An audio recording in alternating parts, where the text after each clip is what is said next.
സുഹൃത്തുക്കളെ നമസ്കാരം. Traders അരീനയുടെ post market റിപ്പോർട്ടിലേക്ക് ഏവർക്കും സ്വാഗതം. നിങ്ങളോടൊപ്പം ഞാൻ റഷീദ് തായ്ലാർ. നിങ്ങൾ ആദ്യമായിട്ടാണ് ഈ ചാനൽ സന്ദർശിക്കുന്നതെങ്കിൽ ചാനൽ സബ്സ്ക്രൈബ് ചെയ്യാൻ മറക്കരുത്. വീഡിയോയുടെ ഡിസ്ക്രിപ്ഷനിൽ നിങ്ങൾക്ക് ഒരു ടെലിഗ്രാം ഗ്രൂപ്പിൻ്റെ ലിങ്ക് കാണാൻ സാധിക്കും. അതിൽ ജോയിൻ ചെയ്യുകയാണെങ്കിൽ ഞങ്ങളുടെ ക്ലാസ്സുകളെക്കുറിച്ചും മറ്റ് അനുബന്ധ പ്രവർത്തനങ്ങളെക്കുറിച്ചും കൂടുതൽ അറിയാൻ സാധിക്കും. ഇനി നിങ്ങൾക്ക് ഈ വീഡിയോയെക്കുറിച്ചുള്ള അഭിപ്രായങ്ങൾ ഇതിൻ്റെ താഴെ കമൻ്റായിട്ട് രേഖപ്പെടുത്തേണ്ടതാണ്. നിങ്ങളുടെ അഭിപ്രായങ്ങൾക്കനുസരിച്ചിട്ടാണ് ഈ വീഡിയോ അതിൻ്റെ പൂർണ്ണതയിലേക്ക് എത്തിക്കാൻ സാധിക്കുന്നത്. അതുകൊണ്ട് തന്നെ നിങ്ങളുടെ അഭിപ്രായങ്ങൾ വളരെ പ്രാധാന്യത്തോടുകൂടി തന്നെ ഞാൻ കാണുന്നുണ്ട്. അത് അഭിപ്രായങ്ങൾ കമൻറ്റ് ചെയ്യാൻ പ്രത്യേകം ശ്രദ്ധിക്കുക. ഇന്ന് 2023 ജൂലൈ 5 ബുധനാഴ്ച. അപ്പോൾ പോസ്റ്റ് മാർക്കറ്റ് ഡാറ്റ നോക്കാം. ഗ്ലോബൽ മാർക്കറ്റ് നോക്കുകയാണെങ്കിൽ US മാർക്കറ്റ് കംപ്ലീറ്റ്ലി റെഡിലാണ് പോയിക്കൊണ്ടിരിക്കുന്നത്. യൂറോപ്യൻ മാർക്കറ്റ് കംപ്ലീറ്റ്ലി റെഡിലാണ് പോയിക്കൊണ്ടിരിക്കുന്നത്. ഏഷ്യൻ മാർക്കറ്റിൽ ജക്കാർത്ത കമ്പോസിറ്റ് അതുപോലെ ഗിഫ്റ്റ് നിഫ്റ്റി ഇത് രണ്ടും അല്ലാതെ ബാക്കി എല്ലാം റെഡിലാണ്. ഗിഫ്റ്റ് നിഫ്റ്റി ഇപ്പോൾ 13 പോയിന്റ് ഗ്രീനിലാണ്, 19,525 ട്രേഡിംഗ് നടക്കുന്നത്. ജക്കാർത്ത കമ്പോസിറ്റിന് 37 പോയിന്റ് ഗ്രീനിലാണ് ട്രേഡിംഗ് നടക്കുന്നത്. ബാക്കിയെല്ലാം തന്നെ ഏഷ്യൻ മാർക്കറ്റിലെ എല്ലാ ഇൻഡെക്സുകളും റെഡിലാണ് പോയിക്കൊണ്ടത്. അതായത് ബെയറിഷ് മോഡൽ. ഇൻട്രാഡേയിലാണ് ഇതൊരു ഓവറോൾ ട്രെൻഡ് ആണെന്ന് കരുതി പോരുത്. ഇൻട്രാഡേയിൽ ബെയറിഷ് ആയിട്ടാണ് പോയിക്കൊണ്ടിരിക്കുന്നത്. ക്രൂഡ് ഓയിൽ ഇന്നലെ $70.75 ഉണ്ടായത് ചെറിയ രീതിയിൽ വർദ്ധിച്ചിട്ട് 71.52 ആയിട്ടുണ്ട്. ഗോൾഡ് ഇന്നലെ 1926.84 ഉണ്ടായത് ഒരൽപ്പം കുറഞ്ഞ് 1925.99 ആയിട്ടുണ്ട്. USD INR റേറ്റ് നോക്കുകയാണെങ്കിൽ ഇന്നലെ 82.02 റുപ്പീസ് ഉണ്ടായിരുന്നത് 82.22 ആയിട്ടുണ്ട്. ഇന്ത്യൻ രൂപയുടെ മൂല്യം ചെറിയ രീതിയിൽ സ്ലിപ്പായിട്ടുണ്ട്. പ്രധാനപ്പെട്ട സ്റ്റോക്കുകൾ നോക്കുകയാണെങ്കിൽ tech Mahindra, Punjab national bank, Maruti, IndusInd bank, IDFC first bank, Hindustan Unilever, Hero motor corporation, HDFC life, Divi's lab, BPCL, Bajaj auto ഇത്രയും കമ്പനികൾ ലാഭമുണ്ടാക്കിയപ്പോൾ 2% കൂടുതൽ ലാഭം ഉണ്ടാക്കിയപ്പോൾ HDFC bank, HDFC Eicher motors, Bandhan bank, ASRDM ഇത്രയും കമ്പനികൾ 2% കൂടുതൽ നഷ്ടമാണ് ഉണ്ടാക്കിയിട്ടുള്ളത്. ഇൻസ്റ്റിറ്റ്യൂഷണൽ ആക്ടിവിറ്റീസ് നോക്കുകയാണെങ്കിൽ ഫോറിൻ ഇൻസ്റ്റിറ്റ്യൂഷൻ ഇൻവെസ്റ്റേഴ്സ് 8,742 കോടിയുടെ ബൈങ്ങും 7,139 കോടിയുടെ സെല്ലിംഗും നടത്തിയത് വഴി 1,603 കോടിയുടെ നെറ്റ് ബൈങ് ആണ് കാഴ്ചവെച്ചത്. ഡൊമസ്റ്റിക് ഇൻസ്റ്റിറ്റ്യൂഷൻ ഇൻവെസ്റ്റേഴ്സ് 7,984 കോടിയുടെ ബൈങ് 8,423 കോടിയുടെ സെല്ലിംഗും നടത്തിയത് വഴി 439 കോടിയുടെ നെറ്റ് സെല്ലിംഗ് ആണ് കാഴ്ചവെച്ചത്. ഓൾ ടുഗദർ നോക്കുകയാണെങ്കിൽ 1,164 കോടിയുടെ നെറ്റ് ബൈങ് ആണ് ഇന്ന് ഇന്ത്യൻ മാർക്കറ്റിൽ സംഭവിച്ചിട്ടുള്ളത്. നിഫ്റ്റിയുടെ പുട്ട് കോൾ റേഷ്യോ 1.46 ആയിരുന്നു ഇന്നലെ. അത് കുറഞ്ഞിട്ട് 1.36 ആയി മാറിയിട്ടുണ്ട്. 19,399 സ്പോട്ട് പ്രൈസ് ട്രേഡിംഗ് നടക്കുന്നത്. അവിടെ നിന്ന് 79 പോയിന്റ് മുകളിലായിട്ട് 19,478 ഫ്യൂച്ചറിന്റെ ട്രേഡിംഗ് നടക്കുന്നത്. എന്തായാലും നിഫ്റ്റി ഇപ്പോൾ ബുള്ളിഷ് എന്ന ഒരു സ്റ്റാറ്റസ് തന്നെ മെയിൻറ്റെയിൻ ചെയ്യുന്നുണ്ട്. ബാങ്ക് നിഫ്റ്റിയുടെ പുട്ട് കോൾ റേഷ്യോ ഇന്നലെ 1.39 ഉണ്ടായിരുന്നു, ഇന്ന് 1.08 ആയിട്ട് നല്ല രീതിയിൽ കുറഞ്ഞിട്ടുണ്ട്. അതുപോലെ സ്പോട്ട് 45,152 ഇപ്പോൾ ട്രേഡിംഗ് നടക്കുന്നത്. അവിടെ നിന്ന് 119 പോയിന്റ് മുകളിലായിട്ട് 45,271 ഇന്ന് ഫ്യൂച്ചറിൻ്റെ ട്രേഡിംഗ് നടക്കുന്നത്. എന്തായാലും ഇപ്പോഴും ബാങ്ക് നിഫ്റ്റി ബുള്ളിഷ് എന്ന ഒരു സ്റ്റാറ്റസിൽ തന്നെയാണ് ഉള്ളത്. പക്ഷേ പുട്ട് കോൾ റേഷ്യോ നന്നായിട്ട് റെഡ്യൂസ് ആയിട്ടുണ്ട്. നാളെ റിസൾട്ട് അനൗൺസ് ചെയ്യാനുള്ള പ്രധാനപ്പെട്ട കമ്പനികൾ ഒന്നും തന്നെ ലിസ്റ്റ് ചെയ്യപ്പെട്ടതായി കണ്ടിട്ടില്ല. അതുപോലെ നാളെയുള്ള ഗ്ലോബൽ ഇവൻസും ഇവിടെ ലിസ്റ്റ് ചെയ്തതായിട്ട് കാണുന്നില്ല. എന്നാലും നമുക്ക് അടുത്ത ബുധനാഴ്ച വരുന്ന കോർപ്പറേറ്റ് ആക്ഷൻസ് ഏതൊക്കെയാണെന്ന് നോക്കാം. Awadh sugar and energy limited 10 രൂപ പെർ ഷെയർ ഡിവിഡൻഡ് കൊടുക്കുന്നുണ്ട്. ബ്ലിസ് GVS ഫാർമ 50 പൈസ പെർ ഷെയർ ഡിവിഡൻഡ് കൊടുക്കുന്നുണ്ട്. ജൂബിലന്റ് ഫുഡ് വർക്ക്സ് 1 രൂപ 20 പൈസ പെർ ഷെയർ ഡിവിഡൻഡ് കൊടുക്കുന്നുണ്ട്. കിർലോസ്കർ ന്യൂമാറ്റിക് കമ്പനി 3 രൂപ പെർ ഷെയർ ഡിവിഡൻഡ് കൊടുക്കുന്നുണ്ട്. NDR ഓട്ടോ കമ്പോണൻസ് ലിമിറ്റഡ് 5 രൂപ പെർ ഷെയർ ഡിവിഡൻഡ് കൊടുക്കുന്നുണ്ട്. വീൽസ് ഇന്ത്യ ലിമിറ്റഡ് 3 രൂപ 97 പൈസ പെർ ഷെയർ ഡിവിഡൻഡ് കൊടുക്കുന്നുണ്ട്. ഓവറോൾ സെക്ടറൽ ഇൻഡെക്സുകൾ നോക്കുകയാണെങ്കിൽ നിഫ്റ്റി ഫിൻ സർവീസസും നിഫ്റ്റി ബാങ്കും ഇന്ന് നെഗറ്റീവിലാണ് ക്ലോസ് ചെയ്തിട്ടുള്ളത്. അതല്ലാതെ മറ്റെല്ലാ സെക്ടറുകളും ഇന്ന് പോസിറ്റീവിലാണ് ക്ലോസ് ചെയ്തിട്ടുള്ളത്. പോസ്റ്റ് മാർക്കറ്റ് ഡാറ്റ നോക്കുകയാണെങ്കിൽ നിഫ്റ്റി ഇന്നലെ അവസാനിച്ച 19,389 നിന്നും 17 പോയിന്റ് ഗ്യാപ്പപ്പിൽ 19,405 ഇന്ന് ആരംഭിച്ചത്. 19,421 ഡേ ഹൈയും 19,339 ഡേ ലോയും വന്നത് വഴി 82 പോയിന്റിന് അഥവാ 0.42% ഇൻട്രാഡേ മൂവ്മെന്റ് ആണ് നമുക്ക് കിട്ടിയത്. ഇന്ന് ആരംഭിച്ച 19,405 നിന്ന് 7 പോയിന്റ് താഴെയായിട്ട് 19,398 മാർക്കറ്റ് ഇന്ന് അവസാനിച്ചത്. അതായത് ഇന്നലത്തെ ക്ലോസിംഗിൽ നിന്നും 10 പോയിന്റ് മുകളിലായിട്ട് തന്നെയാണ് നിഫ്റ്റി ഇന്ന് അവസാനിച്ചിരിക്കുന്നത്. സെൻസെക്സ് നോക്കുകയാണെങ്കിൽ ഇന്ന് അവസാനിച്ച 65,479 നിന്ന് 15 പോയിന്റ് ഗ്യാപ്പപ്പിൽ 65,493 ഇന്ന് ആരംഭിച്ചത്. 65,584 ഡേ ഹൈയും 65,256 ഡേ ലോയും വന്നത് വഴി 328 പോയിന്റിന് അഥവാ 0.5% പെർസെൻറ്റേജിൻ്റെ ഇൻട്രാഡേ മൂവ്മെൻ്റ് ആണ് നമുക്ക് കിട്ടിയത്. 65,493 ഇന്ന് ആരംഭിച്ച 65,493 നിന്ന് 48 പോയിന്റ് താഴെയായിട്ടാണ് സെൻസെക്സ് അവസാനിച്ചിരിക്കുന്നത്. അതായത് 65,446 ഇന്ന് അവസാനിച്ചത്. ഇന്നലത്തെ ക്ലോസിംഗിൽ നിന്ന് 33 പോയിന്റ് താഴെയായിട്ടാണ് ഇന്ന് സെൻസെക്സ് അവസാനിച്ചിരിക്കുന്നത്. ഫിയർ ഇൻഡെക്സ് അഥവാ ഇന്ത്യ വിക്സ് വൊളാറ്റിലിറ്റി ഇൻഡെക്സ് ഇന്ന് 1.54% വൊളാറ്റിലിറ്റി വർദ്ധിച്ചുകൊണ്ട് 11.88 ഇന്ന് അവസാനിച്ചിരിക്കുന്നത്. ബാങ്ക് നിഫ്റ്റി ഇന്നലെ അവസാനിച്ച 45,301 നിന്നും 132 പോയിന്റ് ഗ്യാപ് ഡൗണിൽ 45,169 ഇന്ന് ആരംഭിച്ചത്. 45,418 ഡേ ഹൈയും 45,073 ഡേ ലോയും വന്നത് വഴി 346 പോയിന്റിന് അഥവാ 0.76% ഇൻട്രാഡേ മൂവ്മെന്റ് ആണ് നമുക്ക് കിട്ടിയത്.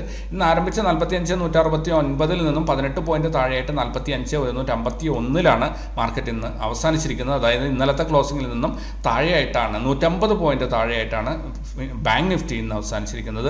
ഫിൻ നിഫ്റ്റി ഇന്നലെ അവസാനിച്ച് 20,413 നിന്നും 59 പോയിന്റ് ഗ്യാപ്പപ്പിൽ 20,354 ഇന്ന് ആരംഭിച്ചത്. 20,395 ഡേ ഹൈയും 20,203 ഡേ ലോയും വന്നത് വഴി 192 പോയിന്റ് അഥവാ 0.94% ഇൻട്രാഡേ മൂവ്മെന്റ് ആണ് നമുക്ക് കിട്ടിയത്.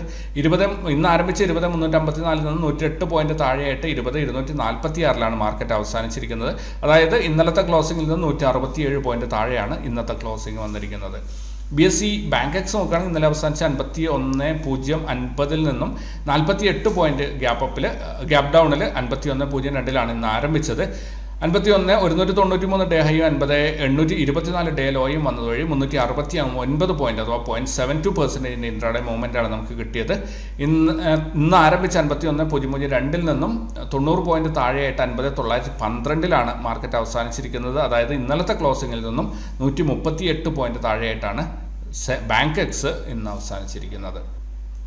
ലെവൽസ് നോക്കുകയാണെങ്കിൽ നിഫ്റ്റി ഇന്ന് ആരംഭിച്ചത് ജസ്റ്റ് അബോവ് ബ്രേക്ക്ഔട്ട് ലൈനിൻ്റെ മുകളിലായിട്ട് ആരംഭിച്ചു. ബ്രേക്ക് ഡൗൺ നോട്ട് റേറ്റ് സോണിലോട്ട് മാർക്കറ്റ് ഇറങ്ങിയതിന് ശേഷം പിന്നെ എങ്ങോട്ടും പോയില്ല. അവിടെ തന്നെ ചുറ്റിത്തിരിഞ്ഞ് ആ ഒരു പൈപ്പിനകത്തുകൂടി പോകുന്നത് പോലെ പോയിട്ട് അവസാനിക്കുകയാണ് ചെയ്തത്. ബാങ്ക് നിഫ്റ്റിയും മറിച്ചല്ല, അതേ രീതിയിൽ തന്നെയാണ് ബാങ്ക് നിഫ്റ്റി വന്നിരിക്കുന്നത്. അതായത് ഇന്ന് S1 മുകളിലായിട്ട് ആരംഭിച്ചു, അവിടെ നിന്ന് നോട്ട് റേറ്റ് സോണിലോട്ട് കയറി വന്നു, അവിടെ സസ്റ്റെയിൻ ചെയ്തില്ല, തിരിച്ച് താഴോട്ട് ഇറങ്ങിയിട്ട് ഉച്ച കഴിയുമ്പോഴത്തേനും ഒരു 3 മണിയോടുകൂടി R1 അല്ലെങ്കിൽ ഓപ്പൺ ആയതിൻ്റെ താഴെയായിട്ട് മാർക്കറ്റ് എത്തി. അത്ര തന്നെ പോയിട്ടുള്ളൂ. വളരെ ചെറിയ മൂവ്മെന്റ് ആണ് ബാങ്ക് നിഫ്റ്റിയിൽ നിന്ന് കിട്ടിയത്. ബാങ്ക് നിഫ്റ്റി ഇന്ന് 2-3 സ്റ്റോപ്പ് ലോസ് കൊടുത്തു എന്നതല്ലാതെ ഒരിക്കൽ പോലും അത് പ്രോഫിറ്റ് എടുക്കാൻ വേണ്ടിയിട്ട് അനുവദിച്ചിട്ടില്ല. ഇന്നത്തെ ഒരു മാർക്കറ്റിന്റെ ഓവറോൾ മൂവ്മെന്റ് നോക്കുകയാണെങ്കിൽ ഇൻട്രാഡേ ട്രേഡേഴ്സിന് എസ്പെഷ്യലി ഓപ്ഷൻ ബയേഴ്സിന് സപ്പോർട്ടിംഗ് ആയിട്ടുള്ള ഒരു മാർക്കറ്റേ ആയിരുന്നില്ല ഇന്ന്. എന്തായാലും ഇപ്പോൾ ഫിൻ നിഫ്റ്റി നോക്കുകയാണെങ്കിലും ഇത് കണ്ടില്ലേ, യെസ്റ്റർഡേ ലോയുടെ മുകളിലായിട്ട് ഓപ്പണായി നോട്ട് റേറ്റ് സോണിന്റെ അടുത്തോട്ട് പോയി ഒന്നും നടന്നില്ല. അങ്ങനെ അവസാനം വന്നിട്ട് S2 സപ്പോർട്ട് 2ലേക്ക് ഒന്നിറങ്ങി വന്നു എന്നേ ഉള്ളൂ. ഇതിനകത്ത് ഒരു 6 to 8% പ്രോഫിറ്റ് മാത്രമാണ് ഇന്ന് കിട്ടിയത്.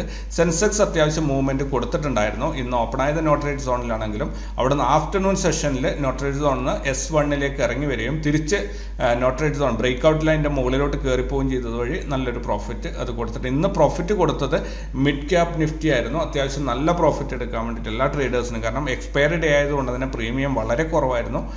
അത്യാവശ്യം നല്ല ടാർഗറ്റും അത് അച്ചീവ് ചെയ്യാൻ 2 പ്രാവശ്യം ഫുൾ ടാർഗറ്റ് അത് കൊടുത്തിട്ടുണ്ട്. വളരെ നല്ലൊരു ട്രേഡ് ആയിരുന്നു ഇന്ന് അതിൽ കിട്ടിയത്. ഇനി ഓവറോൾ ട്രെൻഡ് പാറ്റേൺ നോക്കുകയാണെങ്കിൽ നിഫ്റ്റിയിൽ ഇപ്പോൾ പ്രത്യേകിച്ച് ഒന്നും പറയാൻ പറ്റാതെ ഏവരെയും കൺഫ്യൂസ് ചെയ്യുന്ന രീതിയിലാണ് ഇത് വന്നിരിക്കുന്നത്. ഇത് പ്രധാനമായിട്ടും RSI എങ്ങനെയാണ് നോക്കേണ്ടതെന്നൊക്കെയുള്ള ക്ലാസ് കഴിഞ്ഞ ആഴ്ചയിൽ ഞാൻ റിലീസ് ചെയ്തിട്ടുണ്ട്. ഇതേ ചാനലിൽ ഇതിൻ്റെ പ്ലേലിസ്റ്റിൽ നോക്കിക്കഴിഞ്ഞാൽ നിങ്ങൾക്ക് RSIയെ കുറിച്ച് ഡീറ്റെയിൽസ് അറിയാൻ പറ്റും. അപ്പോൾ നിങ്ങൾ RSI വെച്ചിട്ട് ഇതിനെ എങ്ങനെ വിലയിരുത്തുന്നു എന്നുള്ളത് ഒന്ന് നോക്കിയിട്ട് കമൻറ്റ് ചെയ്യുകയാണെങ്കിൽ വളരെ നല്ല കാര്യമായിരുന്നു. കാരണം നിങ്ങൾ എത്രത്തോളം ഇതിനെ മനസ്സിലാക്കി. ഇത് ഇവിടെ ഇപ്പോൾ സംഭവിക്കുന്നത് RSI കൂൾ ഡൗൺ ചെയ്യാൻ അല്ലെങ്കിൽ RSIയെ നോർമലൈസ് ചെയ്യാൻ. ഇപ്പോൾ ഓവർബോട്ട് ഏരിയയിലേക്കാണ് RSI കയറി വന്നിട്ടുള്ള 76 നിഫ്റ്റിയുടെ RSI ഇപ്പോൾ കിടക്കുന്നത്. അപ്പോൾ അതിനെ തിരിച്ച് ഒരു 50 ലെവലിലേക്ക് കൊണ്ടുവരണമെങ്കിൽ ഇവിടെ ആകെയുള്ള ഒരേ ഒരു മാർഗം എന്ന് പറഞ്ഞാൽ ഈ സൈഡ് വേസ് മാർക്കറ്റ് കുറച്ച് ദിവസം കൊടുക്കുക അല്ലെങ്കിൽ ഒന്ന് ചെറുതായിട്ട് ബെയറിഷ് ആക്കുക എന്നുള്ളതാണ്.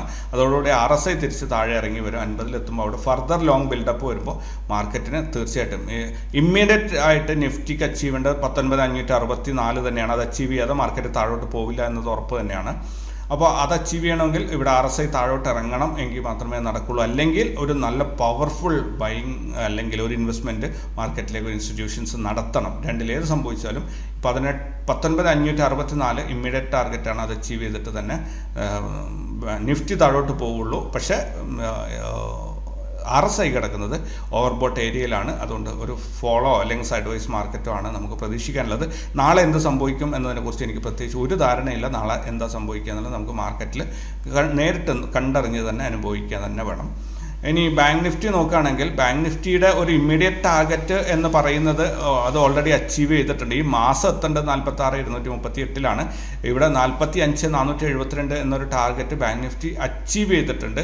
അപ്പോൾ നിഫ്റ്റി അതിൻ്റെ ഇമ്മീഡിയറ്റ് ടാർഗറ്റ് അച്ചീവ് ചെയ്തിട്ടില്ല, ബാങ്ക് നിഫ്റ്റി അച്ചീവ് ചെയ്തിട്ടുണ്ട്. സ്വാഭാവികമായിട്ട് ഇവിടെ എന്താ സംഭവിക്കുക, ഇവിടെ ഒരു സൈഡ് വൈസ് പോയിട്ട് നിഫ്റ്റി അതിൻ്റെ മുകളിലോട്ട് പോകാൻ വിടും. ഇവിടെ ബാങ്ക് നിഫ്റ്റി സൈഡ് വൈസ് നിന്നിട്ട് ഫർദർ താഴോട്ട് വരുമ്പോൾ രണ്ട് കൂട്ടരും ഒന്നിച്ച് വരാനാണ് സാധ്യത. അപ്പോൾ നാളെ എന്ത് സംഭവിക്കും എന്നതിനെക്കുറിച്ച് ഞാനിപ്പോൾ ഇതിനെക്കുറിച്ച് ഒന്നും പറയുന്നില്ല. നിങ്ങൾ ഇതിൽ RSI ചെക്ക് ചെയ്തും ഓവർബോട്ടിലാണുള്ളത്. തീർച്ചയായിട്ടും ഓവർബോട്ടിൽ നിന്ന് ഒരു നോർമലൈസ് ചെയ്യേണ്ട അല്ലെങ്കിൽ കൂൾ ഡൗൺ ചെയ്യേണ്ടതിൻ്റെ ഒരു ആവശ്യമുണ്ട്. അപ്പോൾ അതാണ് ഇനി നടക്കാൻ പോകുന്നത്. നാളെ എന്ത് സംഭവിക്കാം, നാളത്തെ മാർക്കറ്റിൽ നമ്മൾ മാർക്കറ്റിൽ നേരിട്ട് തന്നെ നോക്കി കണ്ടറിയാം. ഇനി ഫിൻ നിഫ്റ്റിയിലാണെങ്കിൽ ഫിൻ നിഫ്റ്റിയിൽ ബെയറിഷ് മൂവ്മെൻറ്റ് തുടങ്ങിയിട്ടുണ്ട്. ഈ ഒരു സോൺ എന്ന് പറയുന്നത് രണ്ട് ലൈൻസ് അടുത്തടുത്ത് വരുന്ന ഈ ഒരു സോൺ കടന്നു പോകാൻ ബുദ്ധിമുട്ടാണ്. പക്ഷെ അത് കടക്കില്ല എന്നൊന്നും അല്ല ഞാൻ പറയുന്നത്. അത് ഇവിടെ ഒന്ന് ടെസ്റ്റ് ചെയ്തു, റിജക്ഷൻ വന്നു, താഴോട്ട് ഇറങ്ങി മാർക്കറ്റ്. ഇനി വീണ്ടും ഒരു പക്ഷേ നാളെയോ മറ്റന്നാളോ അത് ടെസ്റ്റ് ചെയ്തേക്കാം. അതിൻ്റെ ടാർഗറ്റ്, അതായത് ഫിൻ നിഫ്റ്റി അതിൻ്റെ ടാർഗറ്റ് അച്ചീവ് ചെയ്ത്, ഇമ്മീഡിയറ്റ് ടാർഗറ്റ് അച്ചീവ് ചെയ്ത് ഈ മാസത്തിൽ എത്തേണ്ടതാണ് 20,726 എന്നുള്ളതിന് ഇനി ഒരുപാട് ദിവസങ്ങളുണ്ട്. 20ഓളം ട്രേഡിംഗ് ഡേയ്സ്, 15ലധികം ട്രേഡിംഗ് ഡേയ്സ് ഇനിയും ബാക്കിയുണ്ട്. സോ അത് ആ ദിവസങ്ങൾ കൊണ്ട് അച്ചീവ് ചെയ്യും എന്ന് പ്രതീക്ഷിക്കാം. ഇനി സെൻസെക്സ് നോക്കുകയാണെങ്കിൽ സെൻസെക്സിൽ ഇതിന് നിഫ്റ്റി പോലെ തന്നെയാണ്. സെൻസെക്സ് അതിൻ്റെ ഇമ്മീഡിയറ്റ് ടാർഗറ്റ് ടച്ച് ചെയ്തിട്ടില്ല. സോ ഇവിടെ ഇനി ഇതേപോലെ കുറേ ദിവസം പോവുമോ അല്ല നാളെ തന്നെ വന്നിട്ട് ഇത് ജസ്റ്റ് ടച്ച് ചെയ്തിട്ട് ഒരൊറ്റയടിക്ക് റിവേഴ്സിൽ വരാനുള്ള സാധ്യതയും തള്ളിക്കളയാൻ പറ്റില്ല. അപ്പോൾ കുറച്ച് പോയിന്റ്സ് മാത്രമേ അത് പോകാനുള്ളൂ. 65,500 ഒരു 500 പോയിന്റിൻ്റെ മൂവ്മെൻറ്റാണ്, 450 പോയിന്റിൻ്റെ മൂവ്മെൻറ്റാണ് ഇനി അതിന് കിട്ടാനുള്ളത്. നോർമലി ഇപ്പോൾ ഇവിടെ നമ്മൾ നോക്കുകയാണെങ്കിൽ സെൻസെക്സ് 450 പോയിന്റ് ഒരു ദിവസം മൂവ് ചെയ്തത് നമുക്ക് കാണാൻ സാധിക്കും. അതിൽ വലിയൊരു അത്ഭുതമൊന്നുമല്ല സെൻസെക്സ് 450 പോയിന്റ് മൂവ് ചെയ്യുന്നത്. സോ ഈ ഒരു ടാർഗറ്റ് വളരെ ക്വിക്കായിട്ട് അത് അച്ചീവ് ചെയ്യുന്ന പ്രതീക്ഷിക്കാം. എന്തായാലും സെൻസെക്സിന് 66,874 ഈ മാസത്തിൽ അച്ചീവ് ചെയ്യേണ്ട ഒരു ഫൈനൽ ടാർഗറ്റ്. അതിന് മുൻപ് മാർക്കറ്റ് താഴോട്ട് പോകും. അപ്പോൾ നമ്മൾ ഈ ടാർഗറ്റിൽ എത്തിയില്ലല്ലോ എന്ന് കരുതി കാത്തു നിൽക്കേണ്ട കാര്യമൊന്നുമില്ല. മാർക്കറ്റ് താഴോട്ട് പോകുന്നുണ്ടെങ്കിൽ അതിനനുസരിച്ച് നിങ്ങളുടെ ട്രേഡുകൾ പ്ലാൻ ചെയ്യുക. ഓൾറൈറ്റ്. അപ്പോൾ എന്തായാലും നാളെ നിഫ്റ്റിയുടെയും ബാങ്ക് നിഫ്റ്റിയുടെയും എക്സ്പയറി ആണ്. അപ്പോൾ എന്തായാലും പുതിയ വീഡിയോ ആയിട്ട് നാളെ കണ്ടുമുട്ടാം. Thank you very much.